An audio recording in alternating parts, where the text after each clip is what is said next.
Before I start, if you were a vendor at the DC Pen Show, please leave your company name and URL in the comment area so that people who didn't get a chance to attend can visit and shop on your website. Since this was my first time attending a pen show, I thought I would share my experience and explain why you want to consider attending one. The pen show I attended was the DC Pen Show, which took place in early August at the Marriott Hotel in Falls Church, Virginia.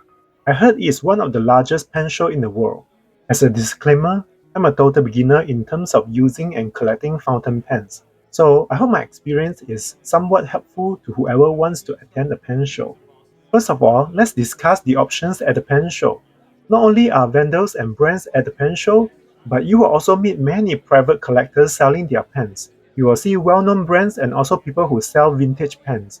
If you are all about collecting the most unique pens, you can likely find something at the show as long as your wallet can afford it. Other than fountain pens, you will also see people selling materials for whoever is interested in making pens.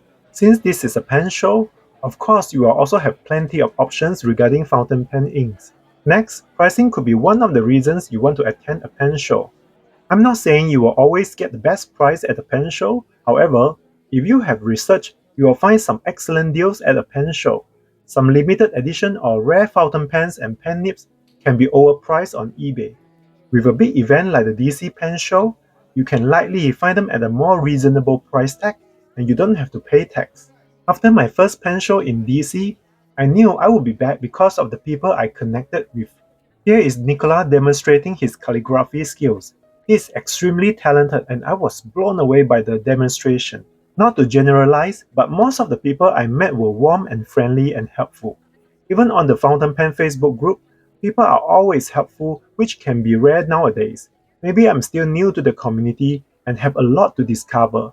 From what I noticed, people are not as competitive and judgmental within the fountain pen community, and I feel safer participating in conversations. As someone new, I learned a lot by conversing with the vendors and enthusiasts who attended the show. I also saw rare items that I would have never seen if I wasn't there. Many collectors have ample knowledge and love to share with others. Also, you will find workshops available at a pen show where you can learn about journaling, hand lettering, and ink properties. Those workshops tend to fill up fast, so plan your days and sign up as early as possible. For the next part of this video, I will show you my haul from the DC Pen Show. I had spent way over my budget, but considering this is a yearly event and my first pen show, why not? The first item here is a clear rubber stamp set. It has 4 different styles of stamps for months. This will be great for my journal. The next set of clear rubber stamps is for days of the week, and you get 4 different styles as well. I also purchased a large size acrylic block for the large size background stamping. Since it was my first pen show, I was so overwhelmed that I didn't write down the vendors' names. So if you know where these products came from, feel free to add them to the comment area.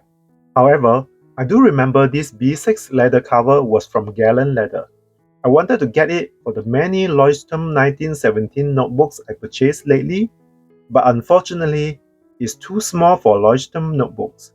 Other than the B6, I also purchased an A5 leather cover. Luckily, this one fits all the common size A5 notebooks. I love the blue on this leather cover. It's a simple notebook cover.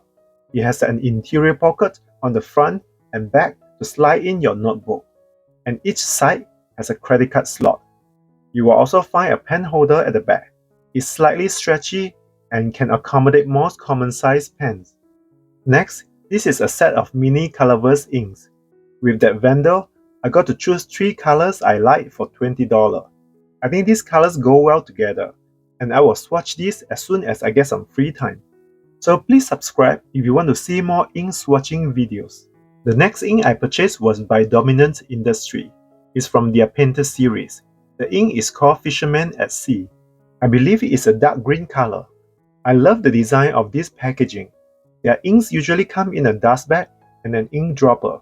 They have many unique colors if you are into collecting fountain pen inks. Because this ink is from a French company, I will not try to pronounce the name. This could be an older design. I don't see the color name on the box. I'm guessing it's their stormy gray color. I can see lots of gold shimmer particles in the ink, and this ink is called Bitter Chocolate. It's a collaboration between Kobe Ink and a chocolate factory. I love a fun collaboration product like this. Based on the name, I would guess this is some kind of brown color ink. It comes in this round, slightly flat ink bottle. I love that it has a big opening. It's easier to fill my fountain pen with this ink. And then I also bought another Kobe ink. This one is called Shinkaichi Gold. I've been buying many inks in this color range, hoping to find a good replacement for Inaho. Pilot should have re-released Inaho since it has become one of the most popular discontinued ink. The next ink is the Atlantic Blue by Narwhal. I'm not sure if I pronounced their name correctly. They had changed their name but still use the same pronunciation. Since I purchased a pen from them, I thought I would try out their ink as well. The ink bottle is pretty simple. Let's hope the ink is interesting. Hopefully the color doesn't look like my Pilot G2 gel pen. This is Citrus Black from Platinum. I only realized I bought many similar inks after I left the event. I'm sure they are all going to be slightly different. The bottle looks exactly like the carbon black ink I previously purchased. I have previously seen this one in one of the ink review videos. The color is Kokero by Kyonoite. I simply love the packaging. I can tell they use high quality material and it's done tastefully. The bottle is so unique. It's not rounded or rectangular. I don't have words to describe it, but I look forward to swatching this ink. Now we have one with a totally different vibe. It reminded me of Alice in Wonderland. It's Encore Aria by Van Diemen's. The packaging looks sort of whimsical and a little gothic. Taking the ink out, the shape of the bottle and the rose gold cap look like my friend's nail polish. The bottle design really fooled me. At first I thought it was a shimmer ink, but it's actually a nice brown ink with shading. No shimmer, sort of anticlimactic. At least the ink still has a beautiful color. It was the first time I saw Tom's Studio fountain pen inks. I didn't even know about this company before I went to the pen show. As someone who loves to collect fountain pen ink, of course I have to try it. The color I picked up was their number 7 Mallet. Looking at the packaging design and the bottle, I thought this was Birmingham's sister company. Can you see the similarity? I'm sure the ink formula is totally different though. Next, I want to show you the Cephalopod ink sample set from Anderilium, a brand I first discovered at the pen show. This company is from Florida, and its naming system is quite interesting. This sample set almost covers the full range of colors. You will get multiple blue, green, red, orange, and brown. Getting a sample set like this is a good way to try out their inks. Other than the sample set, I also purchased a couple of bottles of their full-size inks. The first one is their Atlas Mauve Brown. Taking the bottle out, please correct me if I was wrong. I think they used a gem bottle, or at least it looks extremely similar. I guess the bottle has a big opening and it will be easy when you want to fill up your fountain pen. The second one is their Green Kingfisher Green. Every time I see green ink, I can't resist. At this point, I definitely have green inks that look identical. Now look at this gorgeous packaging. It's the Alchemy Fountain Pen Ink by Endless, and the color for this ink is Wizard's Pencil.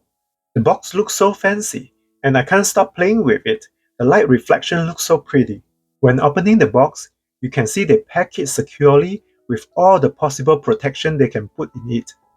I didn't expect to see this ink come with a coaster or holder type of accessory. Maybe because of the design of the bottle, they wanted to include it so that people wouldn't complain about the ink spill incidents. Without the holder, the way the bottle rolls around, it would give me a heart attack. At least with the placeholder, the ink sits securely. Not sure who designed this. Is the designer think we need more excitement on our writing table? Even without this bottle design, my work table is already full of ink stain. Now I want to show you the fountain pens I purchased at the pen show. I think this is a Pilot Falcon fountain pen. I didn't buy it new, the price was about half of the new ones. I did have to redo the writing sample for these pens because the Dollar Tree notebook couldn't handle flex nib fountain pens. Before arriving at the pen show, my goal was to get a flex nib fountain pen, and I ended up with 4 pens when I left. The second pen I bought was a vintage Eversharp fountain pen from the 40s. I'm amazed at how well it writes after existing for 80 years. This is the first time I own a pen older than me. The way you fill the ink for this pen is quite interesting. Instead of having an ink converter, It has some kind of vacuum mechanism. You dip it into the ink and then pull out the level on the pen body, and the pen will then suck up the ink in a few seconds. Using a vintage fountain pen like this makes me wonder who had used this pen in the last 80 years and what their stories were. Maybe that's why anything retro is so popular these days. Modern technology is easy and convenient, but traditional items can be charming and intriguing. This was my most expensive purchase from the event. It's a Magna Carta 600 fountain pen with a flex nib. The body itself is a piece of art. I love looking at the pattern. It wasn't a planned purchase. I learned about this pen from Nicola after seeing his demo. I knew I had to get it even though I had overspent. To be honest, it could be quite meaningless to plan your budget for a pen show. Unless you have been to pen shows a million times, it's impossible to stay within your budget after seeing all the amazing stuff. But of course, you are likely to have better self-control than me. I have no regrets about buying these pens. I have been enjoying them since. The next fountain pen I want to show you is from Opus 88. I forgot about the pen model, so if you know it, please let me know. It has a semi-transparent body. I love that I can see the ink swirling inside the pen. I learned about this pen from another pen lover when I was in Connie Chen's handwriting workshop. I love that people are so willing to share tips and knowledge with people they barely know. I think that's how passion brings people together. Yesterday, when I was getting lunch in Maryland, a stranger threatened to beat me up for no reason. It was so traumatizing. Experience at the pen show helps with challenging moments like this, reminding me of all the other kind people out there.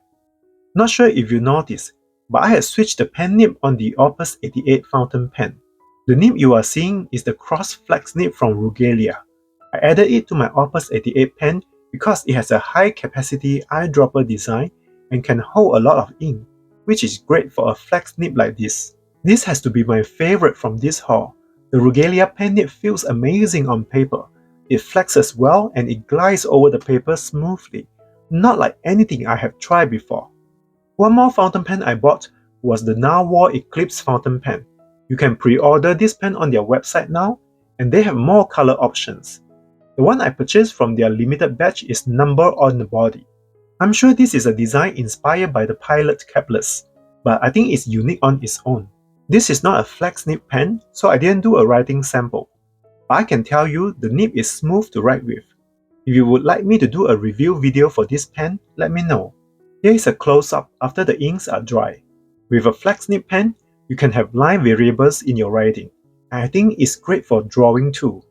With a thicker line width, you can see shading or sheen on certain ink. If you are still watching, I appreciate your time. I know this video is longer than my regular ones. I'm sorry if my voice put you to sleep. Maybe replay this when you have insomnia. Thanks for watching and let's connect. Maybe we can meet up at the next pen show.